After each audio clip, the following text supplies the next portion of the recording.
20. Cuando Sean Preston era muy pequeño, Kevin empezó a trabajar más duro en su propia música.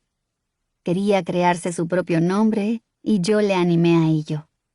Estaba grabando mucho, que era su pasión.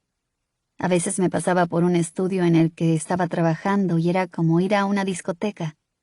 Percibía el olor a hierba saliendo por la puerta del estudio antes incluso de entrar. Él y los demás chicos se colocaban y era como si yo sobrase. No estaba invitada a su fiesta. No soportaba el humo de los porros. Solo con olerlo me entraban ganas de vomitar. Además tenía al bebé y estaba embarazada, y no podía salir por ahí todo el día. Así que casi siempre me quedaba en casa. No es que fuese un sacrificio para mí. Tenía una casa bonita, una casa de ensueño. Contratamos a un chef magnífico, demasiado caro para usarlo con tanta frecuencia. Pero una vez comí algo que él había cocinado y dije, «Madre mía, esto es lo más delicioso que he probado en mi vida. Quédate a vivir con nosotros. Te adoro». Y lo decía en serio. Le adoraba. Daba las gracias por cualquier ayuda extra en la casa. A lo mejor así es como son las parejas casadas, pensaba mientras Kevin y yo cada vez nos distanciábamos más. Nos turnamos en dejar al otro ser un poco egoísta. Esta es la primera vez que saborea la fama él solo. Debería dejar que lo disfrutara. Hablaba conmigo misma para motivarme. Es mi marido. Se supone que tengo que respetarlo, aceptarlo a un nivel más profundo que a alguien con quien solo saldría. Es el padre de mis hijos. Su actitud ahora es diferente, pero si cambió una vez, puede volver a cambiar. La gente dice que va a romper conmigo cuando los niños sean pequeños, como le hizo a la madre de sus 2 primeros hijos cuando eran bebés, pero ni hablar. No tiene nada que ver cómo se comportó con la otra familia con cómo se comporta conmigo. Al ponerme todas esas excusas en la cabeza, me mentía a mí misma. En todo ese tiempo no fui capaz de comprender que estaba dejándome. Fui en avión a Nueva York para verle. Habíamos perdido tanto el contacto que creí que necesitábamos pasar un tiempo juntos en familia. Cuando llegué a la ciudad, me alojé en un bonito hotel, entusiasmada porque iba a ver a mi marido. Pero él no quiso verme. Era como si fingiese que no existía. Su agente, que había estado años en mi equipo, tampoco quiso verme. Ahora era del equipo de Kevin y, por lo visto, habían terminado conmigo. «Maldita sea. ¿En serio?», me dije. Lo único en lo que podía pensar era en que quería acercarme lo suficiente a Kevin para preguntarle qué estaba sucediendo. Quería decirle, «Cuando te marchaste para venir aquí, nos abrazamos. Me besaste. ¿Qué pasa? ¿Qué ha ocurrido?». Sospechaba que sucedía algo, que había cambiado, sobre todo en cuanto empezó a recibir atención de la prensa y sentirse él mismo. Una vez llegó tarde a casa y me dijo que había estado en una fiesta. Me dijo que había visto a Justin Timberlake y también a Lindsay Lohan. «¿Crees que me importa esa estúpida fiesta?», pensé. ¿Tienes idea de a cuántas fiestas como esa he ido yo? Conozco a algunas de esas personas desde hace más tiempo que a ti. ¿Sabes por todo lo que pasé en mis años con Justin? No, no tienes ni idea. Guardé silencio, pero me entraron ganas de decirle eso y más. Kevin estaba cautivado por la fama y el poder. En mi vida había visto una y otra vez a gente destruida por la fama y el dinero, y vi cómo le ocurría a Kevin a cámara lenta. Según mi experiencia, cuando la mayoría de la gente, sobre todo los hombres, recibe ese tipo de atención, ya está. Les gusta demasiado y no es bueno para ellos.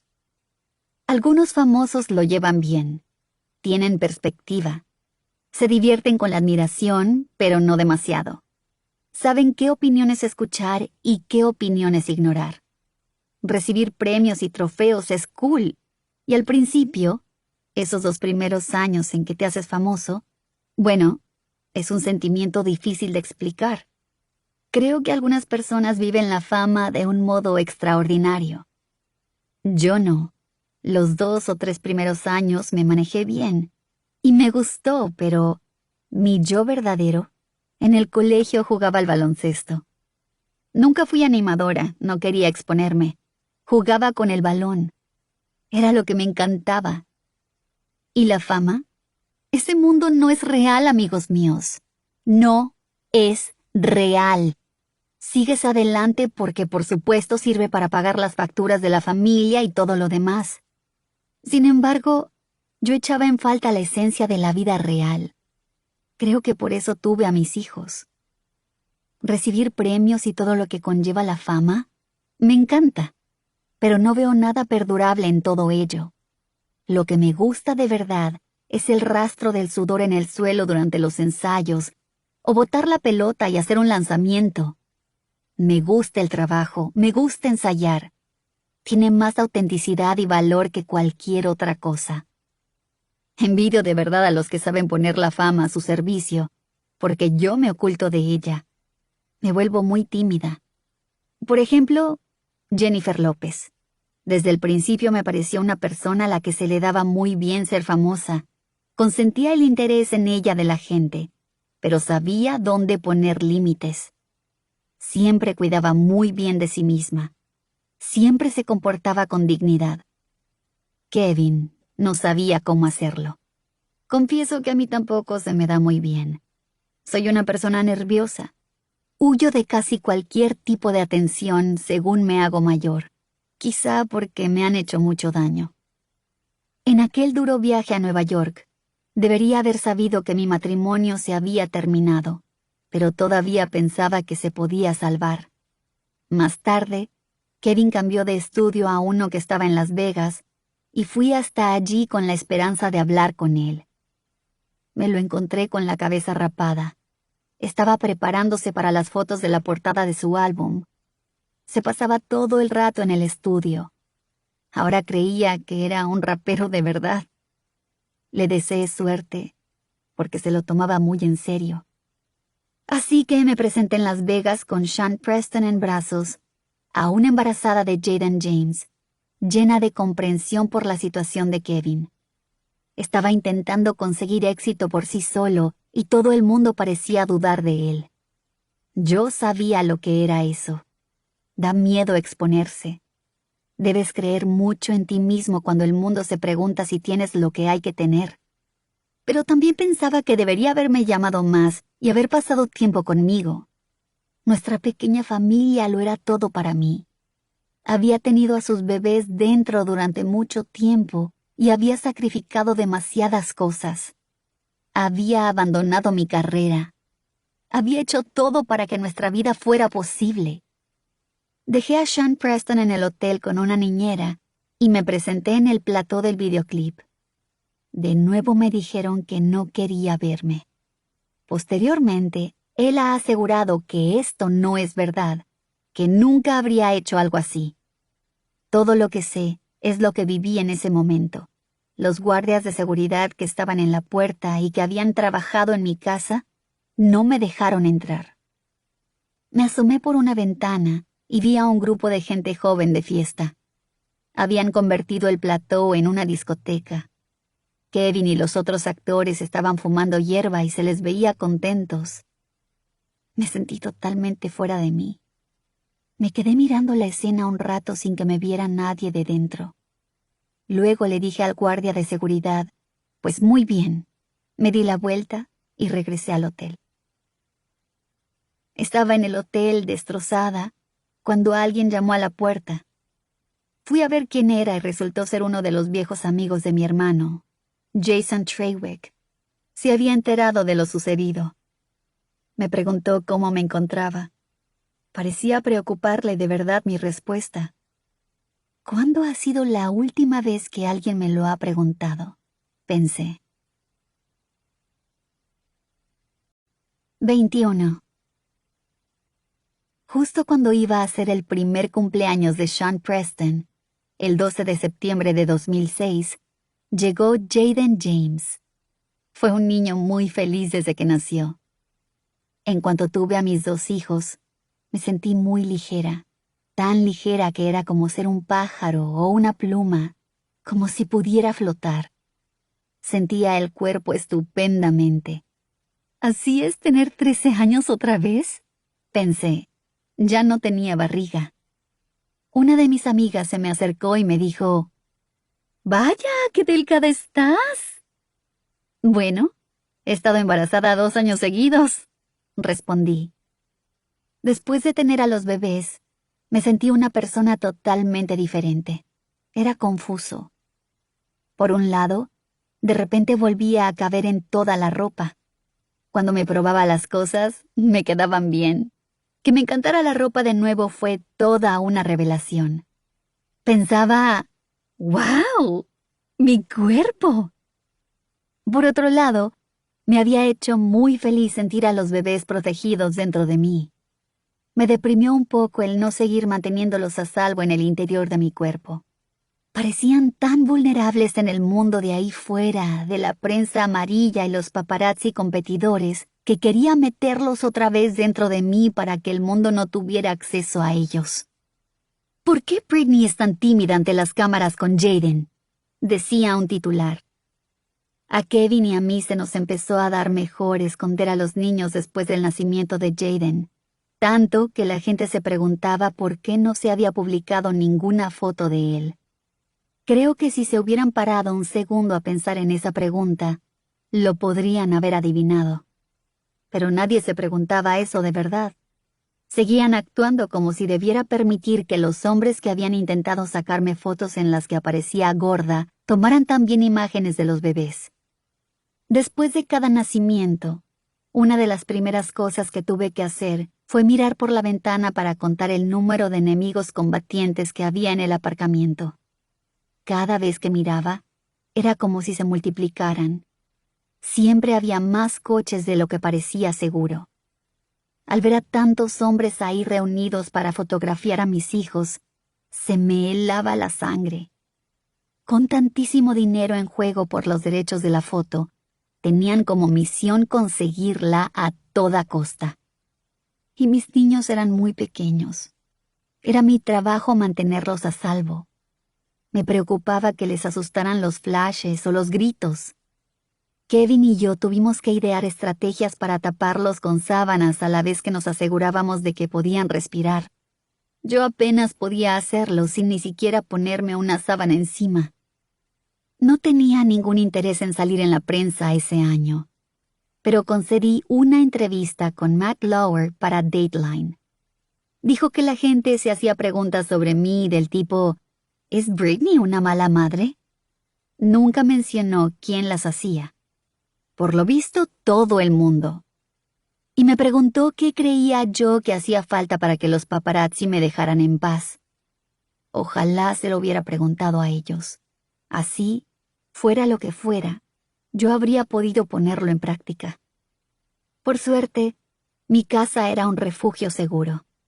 Nuestra relación iba mal, pero Kevin y yo habíamos construido una casa increíble en Los Ángeles, justo al lado de la de Mel Gibson. Sandy de Grease también vivía cerca. La veía y la saludaba. «Hola, Olivia Newton-John. ¿Cómo estás, Olivia Newton-John?» Para nosotros era una casa de ensueño. Había un tobogán en la piscina. Había un cajón de arena lleno de juguetes para que los niños construyeran castillos. Teníamos una casita en miniatura con escalones, una escalera de mano y un pequeño porche. Y más cosas que añadimos. No me gustaban los suelos de madera, así que puse mármol por todas partes y, por supuesto, tenía que ser mármol blanco. El diseñador de interiores estaba totalmente en contra. «Los suelos de mármol son muy resbaladizos y duros si te caes». «Quiero mármol. ¡Necesito mármol!», grité. Era mi hogar y mi refugio. Era preciosa, pero creo que entonces supe que me había vuelto rara. Había tenido a los niños seguidos. Mis hormonas andaban revolucionadas. Me porté fatal y fui muy mandona. Para mí resultó muy importante tener a los niños. Al intentar crear un hogar perfecto, me había pasado de la raya. Lo miro en retrospectiva y pienso, Dios, aquello fue tremendo. Lo siento, contratistas. Creo que me excedí. Hice que viniera un artista para que pintase unos murales en las habitaciones de los niños. Unas pinturas fantásticas de unos niños pequeños en la luna. Me esforcé muchísimo. Era mi sueño tener hijos y criarlos en el ambiente más acogedor que pudiera crear. Para mí eran perfectos, preciosos, todo lo que siempre había deseado. Quería darles el mundo, el sistema solar entero. Empecé a sospechar que era un poco sobreprotectora al no dejar a mi madre tomar en brazos a Jaden durante los 2 primeros meses. Incluso después, le dejaba sujetarlo 5 minutos y punto. Luego tenía que volver a tomarlo yo en brazos. Eso es pasarse. Ahora lo sé. No debería haber sido tan controladora. Creo que lo que me pasó cuando los vi al nacer fue similar a lo que me sucedió cuando rompí con Justin. El rollo ese de Benjamin Button. Envejecí al revés. Sinceramente, como madre primeriza, fue como si una parte de mí se convirtiera en el bebé. Una parte de mí era una mujer adulta muy exigente que gritaba por el mármol blanco, mientras que otra parte de mí, de pronto, era muy infantil. Los niños, por un lado, son muy curativos. Te hacen menos criticona. Son tan inocentes y dependen tanto de ti. Te das cuenta de que todos hemos sido bebés en algún momento, tan frágiles e indefensos. Por otro lado, para mí tener hijos fue psicológicamente muy complicado. Me pasó lo mismo cuando nació Jamie Lynn. La quería muchísimo y sentía tal empatía que de alguna forma extraña me convertía en ella. Cuando ella tenía 3 años, una parte de mí también volvió a tener 3. He oído que a veces les pasa eso a los padres, sobre todo si han sufrido algún trauma en la infancia. Cuando tus hijos cumplen la edad que tenías cuando te enfrentaste a algo difícil, lo revives emocionalmente. Por desgracia, por aquel entonces no se hablaba igual que ahora de la salud mental. Espero que las madres primerizas que estén escuchando esto y estén pasando por un momento difícil, busquen ayuda pronto y canalicen sus emociones en algo más curativo que suelos de mármol blanco. Porque ahora sé que mostraba todos los síntomas de una depresión perinatal: tristeza, ansiedad y cansancio. En cuanto los bebés nacieron, añadí eso a mi confusión y obsesión por su seguridad, lo que provocaba que los medios de comunicación se centraran aún más en nosotros. Ser una madre primeriza ya es lo bastante difícil como para intentar hacer cualquier cosa estando bajo el punto de mira. Como Kevin se pasaba tanto tiempo fuera, nadie estaba por allí para verme perder el control, salvo todos los paparazzi de Estados Unidos. 22. Esos 2 primeros meses después de que Jaden llegara a casa fueron como una nebulosa. Me compré un perro. Felicia entraba y salía de mi vida. Mientras estaba embarazada de Jaden, me teñí el pelo de negro. Al intentar volver al rubio, se puso lila. Tuve que ir al salón de belleza a que me lo arreglaran y me dejasen un tono castaño realista. Tardé muchísimo en recuperar el estado anterior, como casi todo en mi vida en aquella época. Por decirlo suavemente, había algo de caos. La ruptura con Jay y salir a aquella dura gira de Onyx, casarme con alguien que a nadie le parecía un buen partido, y luego intentar ser una buena madre en un matrimonio que se derrumbaba en tiempo real. Pero, aún así, siempre me sentía muy feliz y creativa en el estudio. Cuando grabé Blackout, sentí mucha libertad. Tuve la oportunidad de trabajar con unos productores magníficos. Nate Hills, un productor que grababa bajo el nombre de Danja y estaba más metido en la música dance y en la EDM, la música electrónica de baile, que en el pop, me descubrió nuevos sonidos y logré estirar la voz de maneras diferentes. Me encantaba que nadie le diera demasiadas vueltas a las cosas y que solo tuviera que decir lo que me gustaba y lo que no. Sabía exactamente lo que quería y me volvía loca lo que me ofrecían. Llegar al estudio, Oír aquellos sonidos increíbles y poner la voz sobre ellos era muy divertido. A pesar de mi reputación en aquel momento, estaba entusiasmada y me centraba en el trabajo cada vez que entraba allí. Lo triste era lo que sucedía fuera del estudio. Los paparazzi eran como un ejército de zombies intentando colarse a todas horas. Trataban de trepar por las paredes y tomar fotos por las ventanas. Para entrar y salir del edificio, había que diseñar toda una operación militar. Era espantoso. Mi representante en la división de A&R, Teresa la Barbera Whites, que también era madre, hacía lo que estaba en su mano para ayudar. Puso un columpio de bebé en uno de nuestros estudios, lo que me pareció un gesto muy dulce. El álbum fue algo así como un grito de guerra. Tras años de ser meticulosa, intentando complacer a mi madre y a mi padre, me tocaba decir, jódanse. Dejé de hacer negocios como lo había hecho siempre. Empecé a hacer videos en la calle yo sola. Iba a bares con una amiga, y la amiga sacaba la cámara, y así grabamos Give Me More. Vamos a ser claros. No estoy diciendo que me sienta orgullosa. Give Me More es de lejos el peor videoclip que he grabado en mi vida. No me gusta nada. Es de muy mal gusto. Parece que nos gastamos solo $3,000 en grabarlo. Y a pesar de lo malo que era, hizo su función. Y cuanto más hacía cosas por mí misma, más gente interesante empezó a fijarse en mí y a querer colaborar conmigo. Terminé encontrando al azar a gente realmente buena, tan solo por el boca a boca. Blackout fue uno de los álbumes más fáciles y satisfactorios que había hecho en mi vida. Salió muy rápido. Me metía en el estudio, estaba allí 30 minutos y me marchaba. No estaba planeado así, pero tenía que ir a toda velocidad.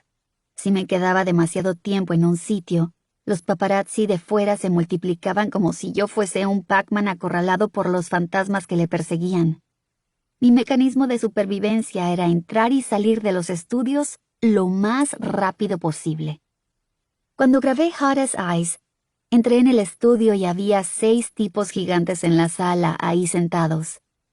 Aquel probablemente fue uno de los momentos de grabación más espirituales de mi vida. Estar con esos tipos escuchando en silencio mientras yo cantaba. Mi voz llegó más alto que nunca. La canté 2 veces y me marché. Ni siquiera hice una prueba.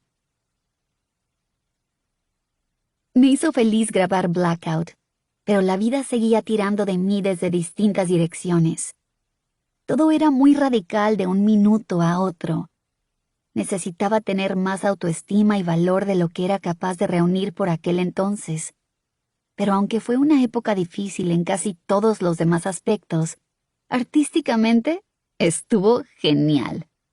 Algo de lo que me estaba ocurriendo en la cabeza me hizo ser mejor artista. El álbum Blackout me llenó de energía. Pude escoger mis propios estudios. Fue una época salvaje.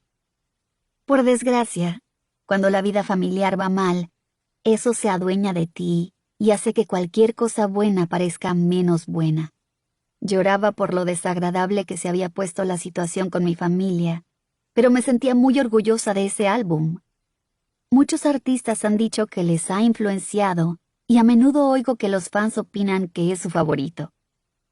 Mientras tanto, Kevin estaba saliendo mucho en prensa. Ni que hubiera bateado un Grand Slam en la Serie Mundial. Ya no le reconocía. Más tarde le pidieron que hiciera un anuncio del Super Bowl para Nationwide. No importaba que fuese él burlándose de sí mismo, interpretando a un trabajador en un restaurante de comida rápida que quería convertirse en una estrella. Después de recibir esa oferta, ya no le volví a ver. Era como si fuese demasiado importante para hablar conmigo. Le decía a todo el mundo que para él ser padre lo era todo, lo mejor de su vida. ¿Quién lo habría dicho? Porque la triste verdad era que estaba ausente mucho tiempo. 23. Cuando me casé con Kevin, Lo hice de todo corazón. Al mirarme a los ojos en las fotos de la boda se ve claramente. Estaba muy enamorada y dispuesta a iniciar una nueva etapa de mi vida. Deseaba tener hijos con ese hombre. Deseaba tener un hogar acogedor. Quería envejecer a su lado.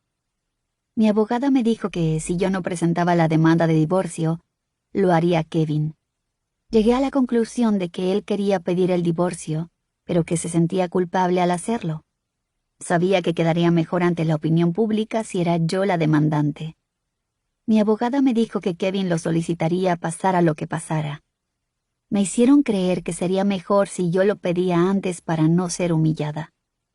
No quería sentirme avergonzada, por eso, a principios de noviembre de 2006, cuando Jaden tenía casi 2 meses, presenté los papeles. Ambos pedimos la custodia completa de los niños. Lo que yo no entendía era la insistencia de Kevin en que yo pagara todas sus costas procesales.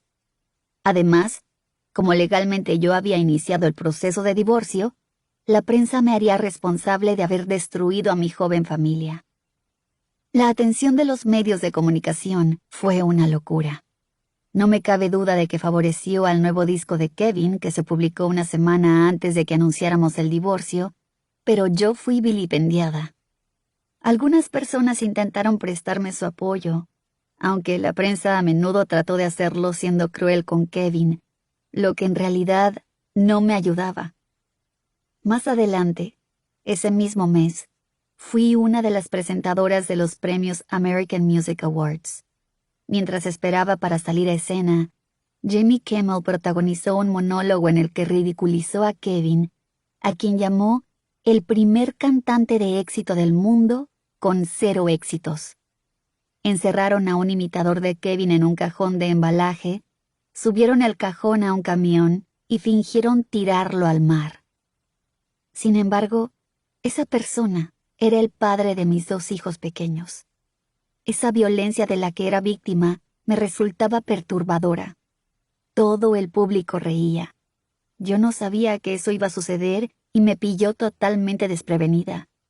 Salí a escena y entregué el premio a Mary J. Blige, pero luego regresé entre bastidores e intenté dejar claro que habían actuado a mis espaldas y que eso no me gustaba. Tampoco creía que en plena batalla por la custodia me beneficiara de ningún modo que mi exmarido fuera tratado de esa manera. Todo el mundo parecía encantado con la noticia de nuestro divorcio. Todos, menos yo. No tenía ganas de celebrarlo. Mirándolo en retrospectiva, creo que tanto Justin como Kevin fueron muy inteligentes. Sabían lo que estaban haciendo y jugaron bien sus cartas. Eso es lo que tiene esta industria. Yo nunca he sabido jugar bien mis cartas. No sé cómo presentarme en ningún sentido. Me vestía mal. Mierda. Todavía sigo haciéndolo y lo reconozco. Y me esfuerzo por mejorar en ese aspecto. De verdad que lo intento. Pero, al final, a pesar de mis errores, sé que soy una buena persona. Ahora entiendo que hay que serlo bastante lista, maliciosa y prudente para salir siempre ganando en la industria musical, pero yo no conocía el juego. Era sinceramente inocente. Estaba totalmente perdida. Debía criar sola a 2 niños muy pequeños. No tenía tiempo de arreglarme el pelo antes de presentarme ante un aluvión de fotógrafos. Bueno, era joven y cometí un montón de errores. Pero sí diré algo. No era una manipuladora. Es que era estúpida y punto. Eso es algo que Justin y Kevin se cargaron de mí. Antes confiaba en la gente. Sin embargo, tras romper con Justin y divorciarme de Kevin, no he vuelto a sentir la misma confianza jamás. 24. Una de las personas más amables conmigo cuando realmente lo necesité fue Paris Hilton. Muchos estadounidenses la despreciaban por considerarla una chica fiestera, pero yo la encontraba elegante por su forma de posar en la alfombra roja y mirar con suficiencia cuando cualquiera hablaba mal de ella. Entendió que yo tenía niños pequeños y estaba sufriendo por la ruptura, y creo que sintió lástima por mí. Vino a mi casa y me ayudó muchísimo. Fue muy cariñosa conmigo. Mucho. Aparte de esa noche en Las Vegas con Jason Treywick, sentí que hacía siglos que nadie se mostraba tan afectuoso conmigo. Empezamos a salir de fiesta juntas. Me animó a intentar pasármelo bien por primera vez en mucho tiempo. Con Paris entré en mi etapa fiestera. Pero quiero dejar algo claro. Jamás fue tan salvaje como la prensa lo pintó. Hubo una época en la que ni siquiera iba por ahí de noche. Cuando por fin empecé a salir durante unas horas, con los niños en casa acompañados por cuidadores capacitados, me quedaba hasta tarde y bebía como cualquier otra veinteañera. Solo oía que era la peor madre del mundo y, además, una persona horrible. Los periódicos sensacionalistas estaban plagados de acusaciones. «Es una golfa, va hasta arriba de drogas». Jamás tuve un problema con el alcohol. Me gustaba beber, pero nunca se me ha ido de las manos. ¿Qué cuál era mi droga favorita? ¿Lo único que consumía aparte del alcohol? Adderall, la anfetamina que recetan a los niños con déficit de atención e hiperactividad. Esa medicación me drogaba, sí, pero lo que más me gustaba era que, durante unas horas, me sentía menos triste. Era lo único que me funcionaba como antidepresivo, y de verdad que lo necesitaba. Las drogas duras jamás me han llamado la atención. He visto a muchas personas del mundo de la música tomando de todo, pero eso no era para mí. Donde me crié, lo que más hacíamos era beber cerveza. A día de hoy no me gusta beber vino caro porque me escuece la garganta, y ni siquiera me ha gustado nunca la hierba, excepto esa única vez en Nueva York cuando se me rompió el tacón. Cuando fumo, solo de olerla hace que me sienta lenta y torpe. La odio. ¿Y qué hicimos Paris y yo esa supuesta noche loca sobre la que todo el mundo armó tanto revuelo cuando salimos con Lindsay Lohan? Nos emborrachamos. Eso fue todo. Estábamos en una casa de la playa y mi madre se quedó con los niños para que yo saliera con Paris. Nos la pasamos bomba. Bebimos e hicimos el tonto. Fue genial estar con amigas y desmelenarse. Eso no tenía nada malo. Al final de una de esas noches de fiesta, entré en la casa de la playa, feliz por mi aventura y todavía un poco borracha. Mi madre estaba esperándome despierta. Al entrar, me gritó y tuvimos una bronca monumental. Me dijo que era porque yo estaba como una cuba. No se equivocaba. Desde luego que lo estaba. Pero eso no suponía incumplir ninguna norma fundamental en mi familia. Además, esa noche le había pedido a ella que hiciera de niñera para poder salir de forma responsable y que los niños no vieran a su madre ebria. Sentí una vergüenza fulminante. Me quedé ahí plantada, tambaleándome y pensé, muy bien, supongo que tengo prohibido salir de fiesta. Mi madre siempre me hacía sentir mala persona o culpable de algo, aunque yo me hubiera esforzado tanto por ser buena. Eso es lo que siempre ha hecho mi familia, tratarme como si fuera mala.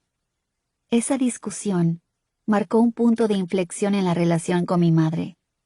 Fui incapaz de volver a verla como antes. Ambas lo intentamos, pero en realidad no funcionó. Daba igual la cantidad de fans que tuviera en todo el mundo. Mis padres jamás creyeron que yo valiera mucho la pena. ¿Cómo puedes tratar a tu hija así cuando está pasando por un divorcio, cuando se siente sola y perdida? No darle tregua a alguien en tiempos difíciles no está bien, sobre todo si no se encuentra en igualdad de condiciones para responder a un ataque. Cuando por fin me solté y empecé a devolverles mínimamente los reproches, Dios sabe que no eran para nada perfectos, no les gustó demasiado. Sin embargo, seguían teniendo muchísimo poder emocional sobre mí. 25. Todo lo que se dice sobre convertirse en madre se cumplió para mí. Mis hijos dieron sentido a mi existencia.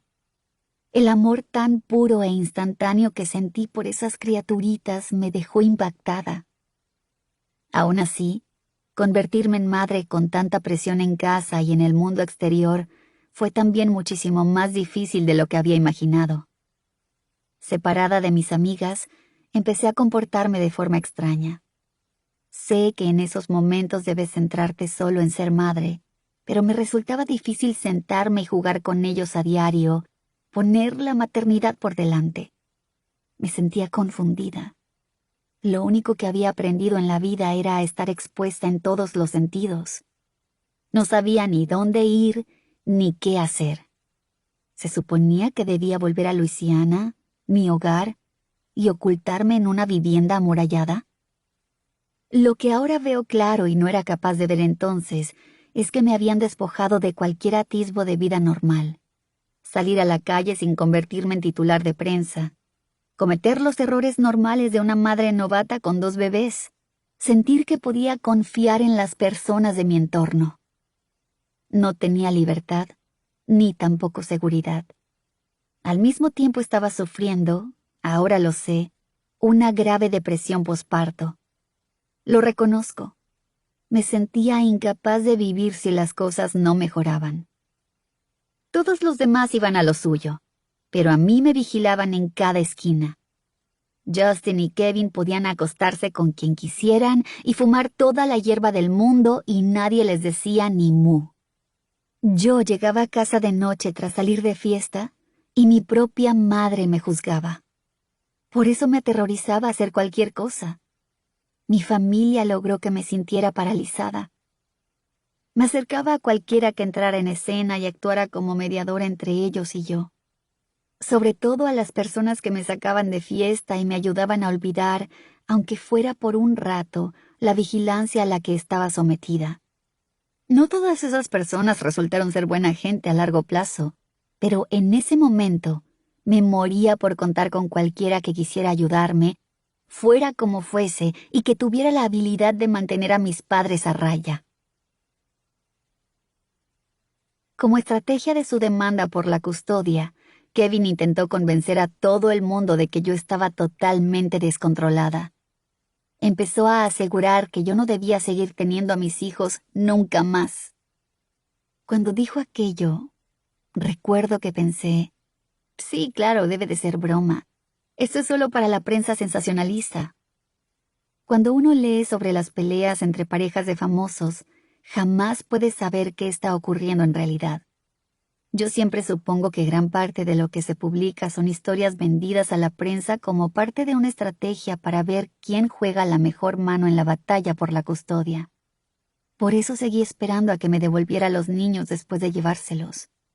No solo no me los devolvió, no me dejó volver a verlos durante semanas.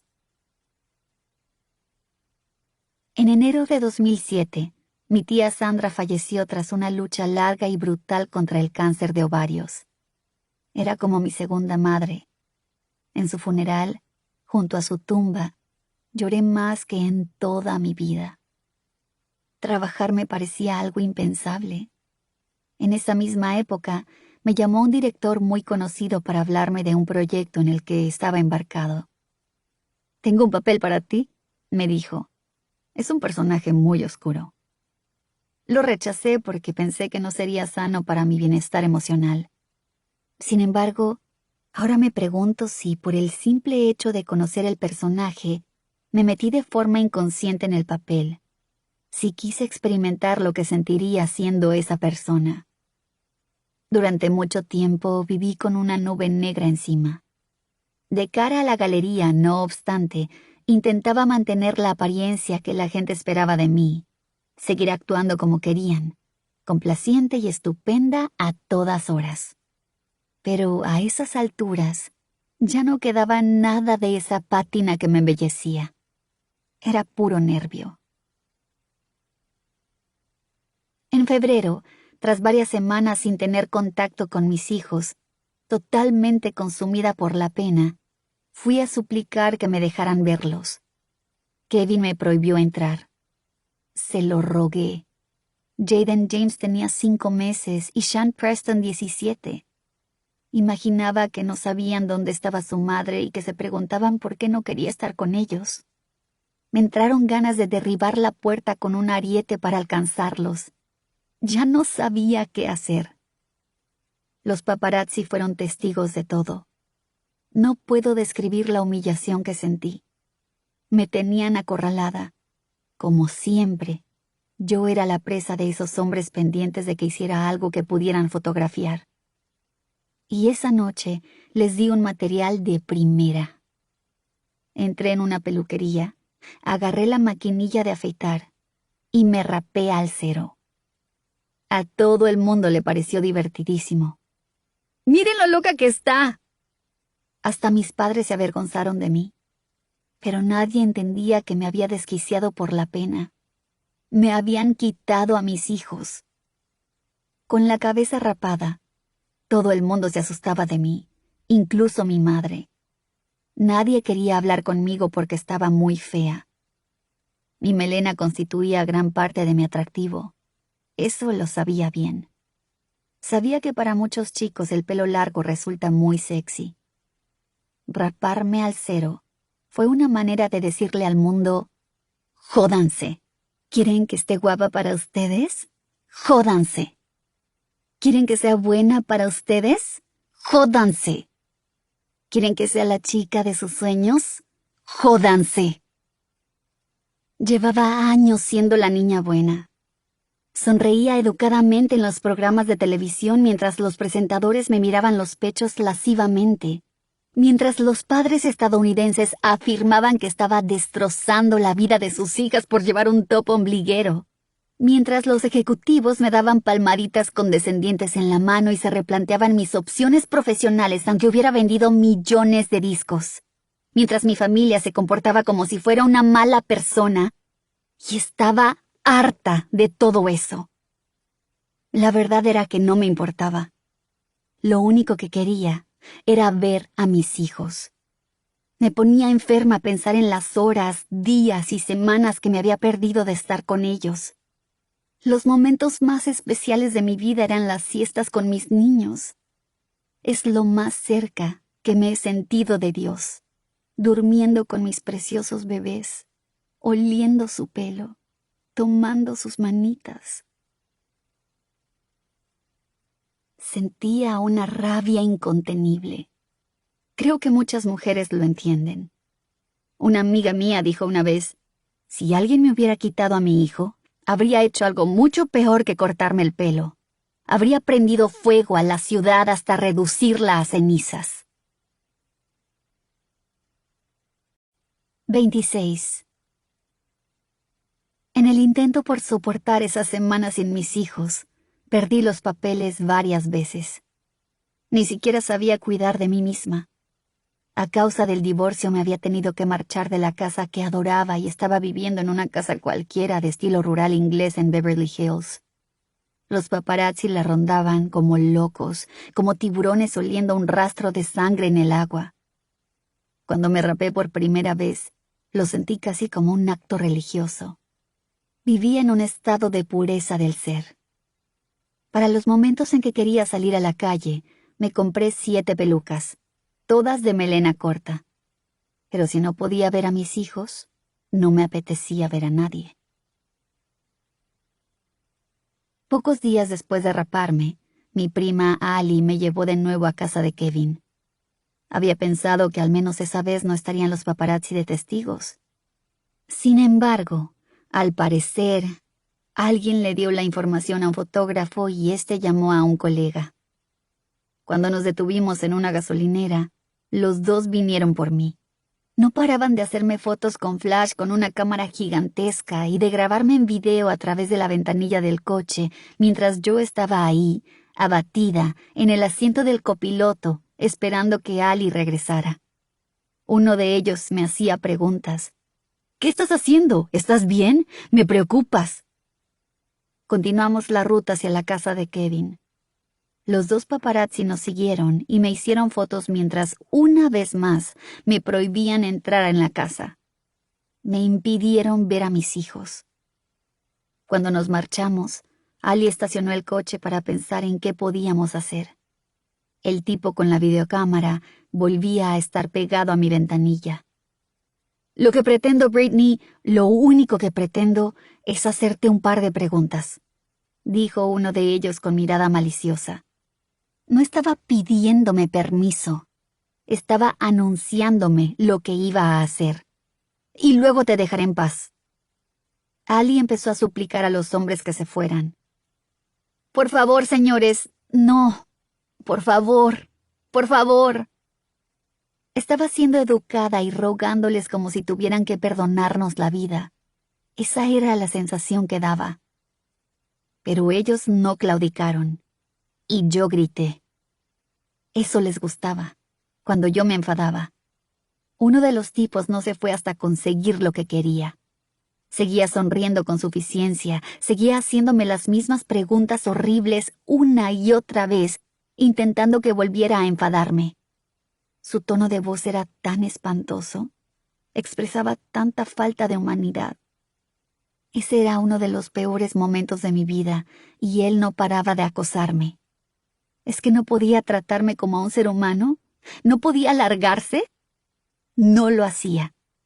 No dejaba de insistir. Seguía preguntándome sin cesar cómo me sentía al no poder ver a mis hijos, y lo hacía sonriendo. Al final, estallé. Agarré lo primero que vi, un paraguas verde, y bajé corriendo del coche. No iba a pegarle porque incluso estando así de mal, no me gusta la violencia. Golpeé lo que tenía más a mano, el coche del tipo. La verdad es que fue patético. Con un paraguas. Con algo así no se hace daño. Fue la reacción desesperada de una persona desesperada. Me sentí tan avergonzada por lo que había hecho que envié a la agencia fotográfica una nota de disculpa, comentando que había estado en la audición de una película para un papel oscuro, lo cual era cierto, y que no era yo misma, lo que también era cierto. Al final, en una entrevista para un documental sobre mí, ese paparazzi dijo: «Esa noche no fue una buena noche para ella. Pero sí fue una buena noche para nosotros, porque conseguimos sacar la foto del millón». Ahora mi marido, Hesam, dice que es todo un fenómeno lo de que las chicas guapas se rapen el pelo. Piensa que está muy bien, la opción de no seguir los mandatos de la belleza convencional. Intenta hacerme sentir mejor con el tema porque le entristece lo mucho que aún me duele lo que ocurrió. 27. Parecía que estaba viviendo al borde de un precipicio. Un tiempo después de afeitarme la cabeza, recuerdo que fui al apartamento de Brian en Los Ángeles. Tenía allí a 2 novias de su pasado en Mississippi. También estaba mi madre. Debido a mi mal aspecto, ella ni siquiera me miraba, lo que demuestra que al mundo solo le interesa tu apariencia física, aunque estés sufriendo y en tu momento más bajo. Ese invierno me habían dicho que acudir a desintoxicación me ayudaría a recuperar la custodia. Y por eso, aunque creía que tenía más rabia y tristeza que un problema de abuso de drogas, fui a la clínica. Cuando llegué, mi padre estaba ahí. Se sentó frente a mí. Había 3 mesas de picnic entre nosotros. Dijo: «Eres una deshonra». Al rememorarlo ahora, pienso, ¿por qué no le pedí a Big Rob que me ayudara? Ya me sentía tan avergonzada y abochornada, y allí estaba mi padre diciéndome que era una deshonra. Era la definición exacta de hacer leña del árbol caído. Me estaba tratando como a un perro feo. No tenía a nadie. Estaba muy sola. Supongo que un aspecto positivo de la rehabilitación fue que empecé el proceso de curación. Estaba decidida a revertir una situación muy oscura. Cuando salí, conseguí temporalmente la custodia compartida gracias a la ayuda de un gran abogado. Sin embargo, la batalla con Kevin era cada vez más violenta y estaba consumiéndome viva. Blackout, lo que más me llena de orgullo de toda mi carrera, salió más o menos en Halloween de 2007. Se suponía que debía interpretar Gimme More en los VMA como parte de su promoción. No quería hacerlo, pero mi equipo me presionaba para dejarme ver y demostrar al mundo que estaba bien. El único problema de ese plan era el siguiente: yo no estaba bien. Esa noche, entre bastidores de los premios de MTV, todo estaba yendo mal. Había un problema con mi vestuario y las extensiones de pelo. No había dormido la noche anterior. Me sentía mareada. Hacía menos de un año que había tenido al segundo de 2 hijos en un periodo de 24 meses, pero todo el mundo actuaba como si el hecho de que no se me marcaran los abdominales fuera algo ofensivo. No podía creer que tuviera que salir al escenario sintiéndome así. Me topé con Justin fuera del escenario. Había pasado un tiempo desde la última vez que nos habíamos visto. A él le iba todo de maravilla. Estaba en lo más alto en todos los sentidos y se mostró muy arrogante. Yo estaba en pleno ataque de pánico. No había ensayado lo suficiente. Odiaba mi aspecto. Sabía que iba a salir mal. Aparecí en escena e hice lo que pude en ese momento que, sin duda, estaba muy lejos de lo mejor que podría haber hecho en otro instante de mi vida. Me veía en la pantalla de video del auditorio mientras actuaba. Era como verme reflejada en un espejo de la casa del terror. No pienso defender esa actuación, ni decir que fue buena, pero sí diré que todos los intérpretes tienen noches malas. Lo que no es habitual es que luego sufran consecuencias tan brutales. Tener uno de los peores días de su vida en el mismo lugar y momento en que un ex tiene uno de sus mejores días tampoco es algo que le ocurra a mucha gente. Justin bordó su actuación. Deslumbró en la pasarela que recorría mientras cantaba. Coqueteaba con todas las chicas del público, incluida una que se giró, se arqueó y empezó a contonear los pechos mientras él cantaba para ella. Luego compartió escenario con Nelly Furtado y Timbaland. Parecía tan divertido, tan libre, tan despreocupado. Más tarde, esa misma noche, la cómica Sarah Silverman salió a escena para juzgarme. Dijo que, a mis 25 años, ya había conseguido todo lo que llegaría a lograr en la vida. Llamó a mis 2 pequeños los 2 errores más adorables que verán jamás. Sin embargo, no lo oí hasta más adelante. En ese momento estaba llorando de forma descontrolada entre bastidores. Durante los días y semanas posteriores, los periódicos se burlaron de mi cuerpo y de mi actuación. El famoso presentador Dr. Phil la calificó de absoluto desastre. Mi única intervención en los medios sobre Blackout fue una entrevista radiofónica en directo con Ryan Seacrest cuando salió en octubre de 2007. Durante la entrevista, que supuestamente era sobre el álbum, Ryan me hizo preguntas del tipo: ¿cómo respondes a quienes te critican como madre? ¿Sientes que estás haciendo todo lo que puedes por tus hijos? ¿Y cada cuánto los verás? Tenía la sensación de que la gente solo quería hablar de una cosa, de si era o no una buena madre, y no de cómo había conseguido producir un álbum tan potente mientras sostenía a 2 bebés en las caderas y era perseguida por docenas de hombres peligrosos día sí y día también. Mi equipo de agentes renunció.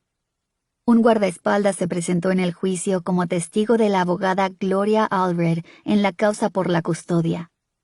Declaró que yo consumía drogas. No lo sometieron a un contrainterrogatorio. Una psicóloga de familia designada por el tribunal declaró que yo amaba a mis hijos y que teníamos un vínculo innegable. También dijo que en mi hogar no se producía nada que pudiera calificarse de maltrato. Pero esas declaraciones no ocuparon ningún titular. 28. Un día, a principios de enero de 2008, tenía a los niños conmigo, y al final de la visita a un guardaespaldas que antes había trabajado para mí, y en ese momento lo hacía para Kevin, vino a recogerlos. Primero llevó a Preston al coche. Cuando regresó por Jaden, me asaltó una idea. Quizá no volviera a ver a mis hijos nunca más. Tal como había ido mi caso respecto a la custodia, me aterró no recuperar a mis niños si los entregaba. Corrí al baño con Jaden y cerré la puerta. Simplemente no podía dejar que se fuera. No quería que nadie se llevara a mi hijo. Una amiga que se encontraba en casa se acercó a la puerta del baño y me dijo que el guardaespaldas esperaría. Abracé a Jaden y me deshice en lágrimas. Pero nadie me iba a conceder más tiempo. Antes de que comprendiera lo que estaba ocurriendo, un equipo de las fuerzas especiales de la policía, con su uniforme negro, forzaron la puerta e irrumpieron en el baño como si hubiera herido a alguien. De lo único que era culpable era de sentir la desesperante necesidad de tener a mis hijos conmigo un par de horas más y de conseguir la garantía de que no iba a perderlos para siempre. Miré a mi amiga y susurré, «Pero dijiste que iba a esperar». Una vez me arrebataron a Jaden, me ataron sobre una camilla y me llevaron al hospital. El hospital me dio el alta antes de que concluyera el ingreso de 72 horas. Pero el daño ya estaba hecho. Y no ayudó el que los paparazzi redoblaran su persecución. Se celebró una nueva vista por la custodia de mis hijos y me dijeron que, porque me había aterrorizado tanto perderlos que entré en pánico, a partir de ese momento iba a verlos incluso menos. Sentía que nadie me apoyaba. Ni siquiera a mi familia parecía importarle. Casi en Navidad, me enteré del embarazo de mi hermana de 16 años por una exclusiva de la prensa sensacionalista. La familia me lo había ocultado. Fue más o menos en la misma época en que Jamie Lynn a punto estuvo de presentar la solicitud de emancipación de nuestros padres. Entre otras cosas, los acusaba de haberle quitado el móvil. Había logrado comunicarse con el mundo exterior mediante teléfonos de tarjeta prepago que conseguía en secreto. Ahora entiendo que si alguien no está bien, y yo estaba realmente mal, ese es el momento en que debes acercarte a esa persona y acogerla. Kevin me arrebató mi mundo, me dejó sin aliento, y mi familia no me acogió. Empecé a creer que en el fondo se alegraban de que estuviera pasando por el peor momento de mi existencia, pero seguro que eso no podía ser cierto. Seguro que estaba volviéndome loca. ¿Verdad? 29. En Los Ángeles hace calor y luce el sol todo el año. Conduciendo por la ciudad, a veces resulta difícil recordar qué estación es. Mires a donde mires, la gente lleva gafas de sol y va bebiendo refrescos con una pajita, sonriendo y riendo bajo el despejado cielo azul. Pero en enero de 2008, el invierno fue realmente invierno, incluso en California, porque yo me sentía sola, destemplada y estaba ingresada.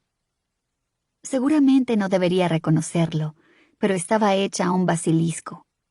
Tomaba un montón de Adderall. Era un auténtico desastre y reconozco que me equivoqué.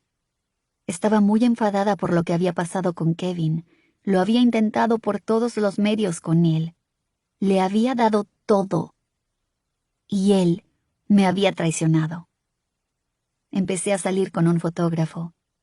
Me enamoré de él hasta los huesos. Había sido paparazzi.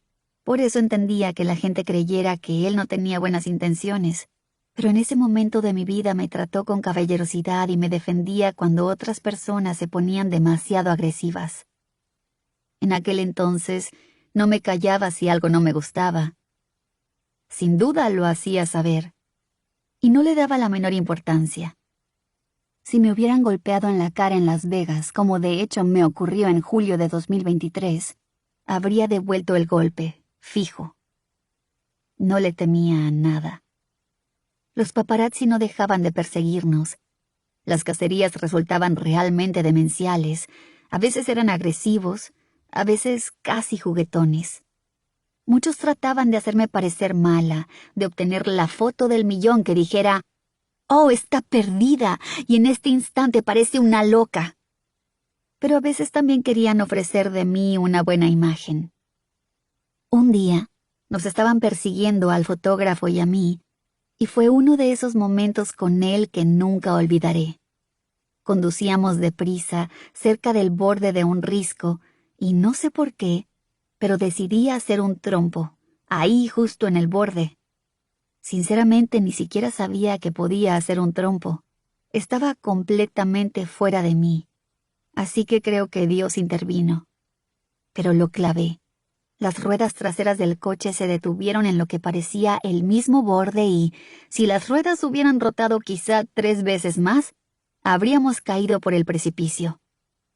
Le miré. Él me miró. Podríamos habernos matado, dije. Me sentí muy viva. Como padres, siempre les estamos diciendo a nuestros hijos: manténganse a salvo, no hagan esto, no hagan lo otro. Pero aunque la seguridad es lo más importante, también creo que es conveniente vivir desafíos para sentirnos liberados, perder el miedo y experimentar todo lo que el mundo tiene que ofrecer. Por aquel entonces no sabía que el fotógrafo estaba casado. No tenía ni idea de que, en realidad, yo era su amante. Me enteré cuando rompimos. Yo solo pensaba que era muy divertido y que el tiempo que pasamos juntos fue tremendamente sexy. Él era 10 años mayor que yo.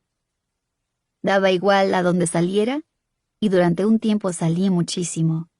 Allí estaban los paparazzi. Sin embargo, a pesar de todos los artículos que aseguraban que estaba descontrolada, no sé si estuve alguna vez tan ida como para justificar lo que ocurrió a continuación. La verdad es que estaba triste, más que triste, porque echaba de menos a mis niños cuando estaban con Kevin. El fotógrafo me ayudó con la depresión. Yo anhelaba recibir atención y él me daba toda la que necesitaba. Teníamos una relación muy pasional. A mi familia no le gustaba, pero a mí tampoco me gustaban muchas cosas de ellos. El fotógrafo me animaba a revelarme. No le importaban mis locuras. Es más, me amaba por ello. Me amaba de manera incondicional. No era como mi madre, que me gritaba por salir de fiesta. Él me decía: «Adelante, venga, haz lo que te dé la gana». No era como mi padre, que me ponía condiciones imposibles para quererme. Por eso, con el apoyo del fotógrafo, hacía lo que se me antojaba. Comportarme de forma tan salvaje me hacía sentir radical, ser tan distinta a como todo el mundo deseaba que fuera. Hablaba como si estuviera loca. Siempre la armaba en todas partes, incluso en los restaurantes.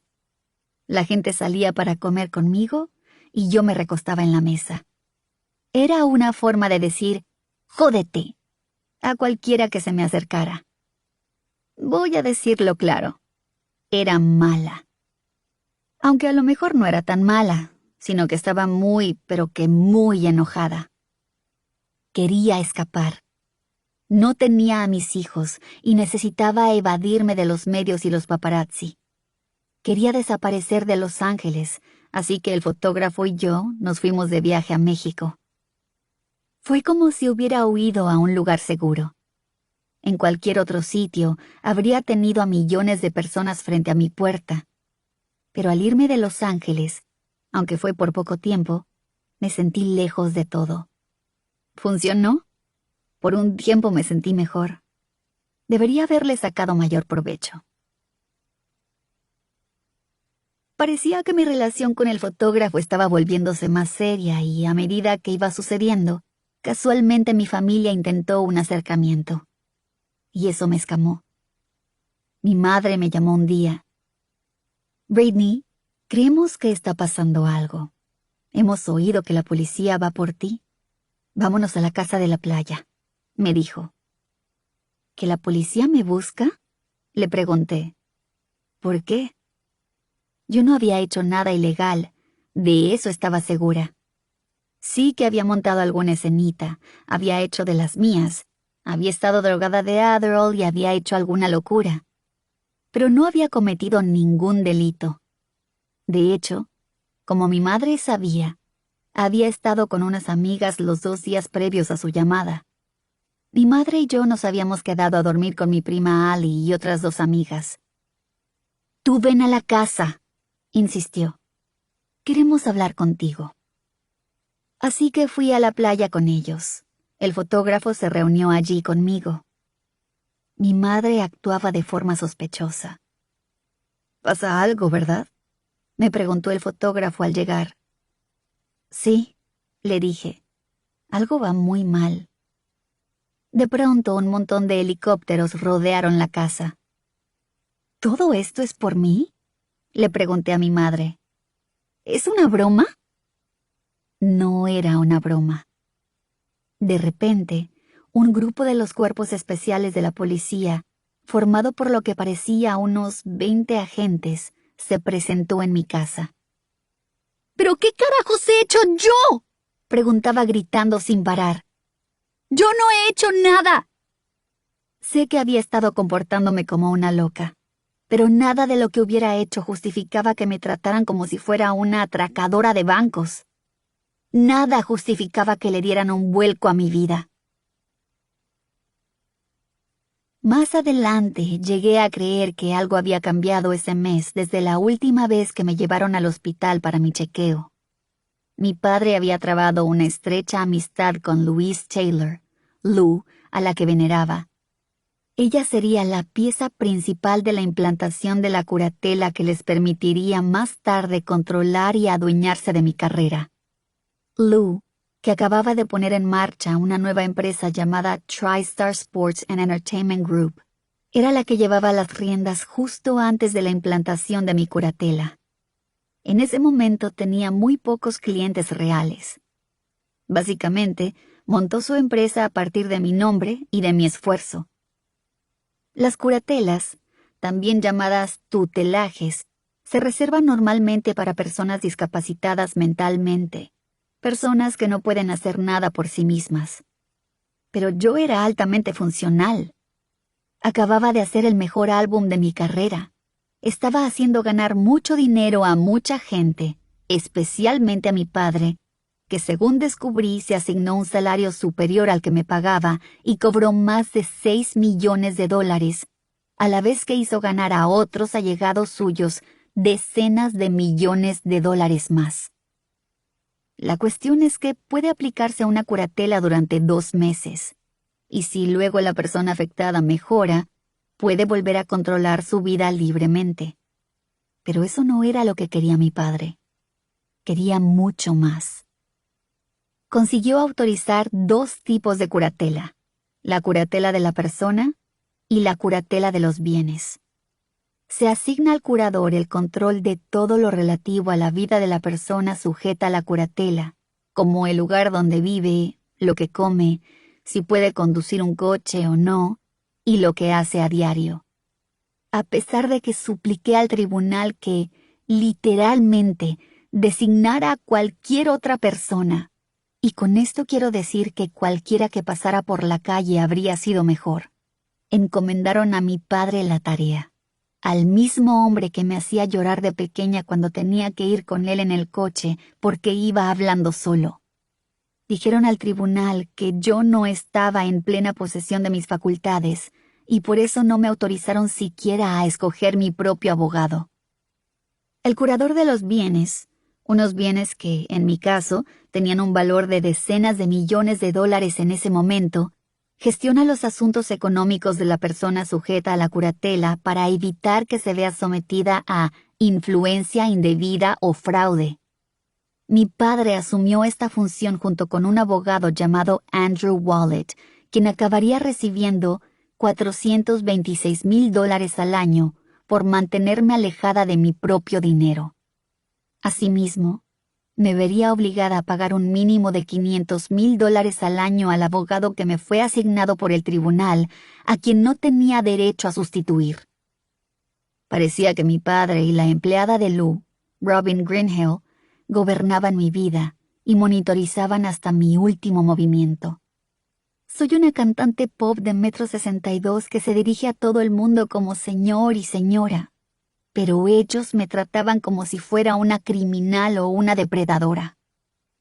A lo largo de los años, hubo veces en que necesité a mi padre y lo llamé, pero él no estaba.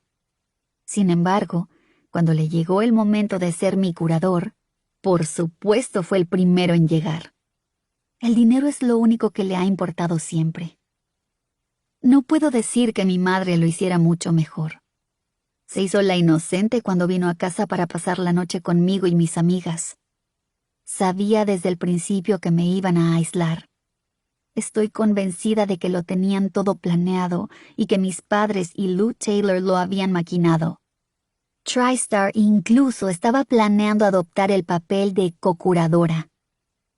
Más tarde supe que, en el momento en que me sometieron a la curatela, justo después de la bancarrota, mi padre estaba endeudado con Lou. Le debía al menos $40,000, una fortuna para él. Sobre todo entonces. Esto es lo que mi nuevo abogado Matthew Rosengart más tarde llamaría conflicto de intereses en el tribunal. Poco después de que me llevaran al hospital en contra de mi voluntad, me informaron de que habían presentado los papeles para la curatela.